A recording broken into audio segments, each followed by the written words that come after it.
নিজের শখের মানুষকে বিয়ে করলে অনেক কিছুই করতে হয়। যেমন ধরো আজকে রাত ১০টার সময় ও আমাকে বলছে চাউমিন খাবে। জানি ১০টা অনেক বেশি রাত না, এর থেকেও অনেক রাতেও ও আমাকে অনেক কিছু এসে বলেছে, তখন করে দিতে হয়েছে। ও আসলে রাত্রে ভাত খায় না, মানে রুটি বা যাই হোক অন্য কিছু খায়, সেটা আমাকে করে দিতে হয়। তো আজকে আমার একটু মানে মন মেজাজ একটু খারাপ ছিল, একদমই করতে চাইনি। তো আমাকে বললো এসে খাবে, তার যখন বলেছে খাবে এবার তো করে দিতেই হবে, যতই শরীর খারাপ থাকুক যাই থাকুক। না হলে না মনের মধ্যে খুঁতখুঁতটা আর যাবে না, যে না খেতে চেয়েছে আমাকে করে দিতে হবে, না হলে তো খাওয়াটা হবে না। আর মায়ের শরীরটাও ভালো ছিল না, নাহলে মাই করতো বা মা আমাকে হেল্প করতো। মা ঘরে শুয়েছিল, তাই মাকে আর ডাকিনি, তাই আমি সোজা চলে এসেছি রান্নাঘরে। আর এরকম আবদার মানে করলে সবারই মানে সব বউদেরই ভালো লাগে, তেমন আমারও ভালো লাগে। কিন্তু আজকে যেহেতু বললাম মন মেজাজ একটু খারাপ ছিল, সেই জন্য কোনো কিছু করতে ইচ্ছা করছিল না। আমাদের অনেক কিছু করতে ইচ্ছা না করলেও করতে হয়, ঠিক তেমনই মানে মন মেজাজ ভালো থাকুক কি খারাপ থাকুক আমাদের করতেই হবে। আমার শখের মানুষটা খুব ভালো, আর সে আমাকে বোঝে খুবই। আমি যখন বলেছিলাম আমার ভালো লাগছে না, সে নাই করেছিল, কিন্তু দেখি ঘুমিয়ে পড়েছে। আমি ভাবলাম না, না খেয়ে ঘুমিয়ে পড়েছে, তাহলে ডেকে তুলে দেবো খানে। তো ওদিকেও ঘুমাচ্ছে, আমি সেটা তোমাদের আর কি দেখাতে পারলাম না।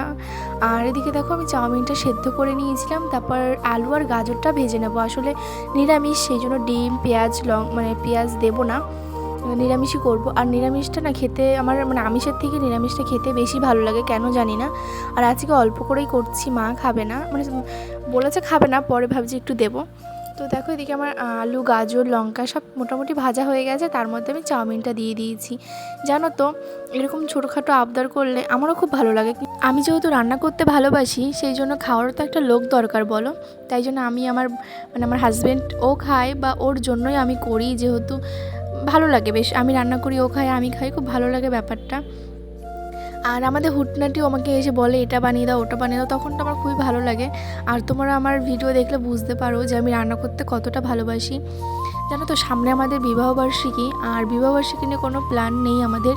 জানি না মানে কি করব। আসলে আমাদের বাড়ির পাশে কীর্তন হয়, তো কীর্তনের মধ্যেই আমাদের বিবাহবার্ষিকীটা পড়ে যায়, সেই জন্য সেরকমভাবে কিছু করা হয় না। আগের বছর করেছিলাম, কিছু মানুষের পাশে দাঁড়িয়েছিলাম, তো এবার আর সেটা হবে না। তো ভাবছি নেক্সট টাইম যেদিন পারবো, ভগবান যদি চাই অবশ্যই করব। দেখো এদিকে ভেবেছি একটু দুধ দেবো, আসলে ওর শরীরটা একটু দুর্বল, সেই জন্য ভেবেছি চাউমিনটা খাওয়ার পর একটু দুধ দেবো ওকে। দেখো ওকে দিয়ে দিয়েছি ডেকে আমি, আর ও তো ভীষণই খুশি। আসলে আমি ওকে না বলেছিলাম, তারপরে ঘুমিয়ে পড়েছে, ঘুম থেকে ডেকে দিয়েছি।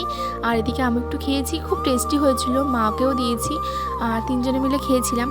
তো আমাদের রাতটা এইভাবেই কাটলো। আর বিবাহবার্ষিকী কী করব না করব তোমরা আশা করি দেখতে পাবে ব্লগে। আর দেখা হচ্ছে অন্য কোনো ব্লগে, ততক্ষণ প্লিজ আমার চ্যানেলটি সাবস্ক্রাইব করে দিও। টাটা।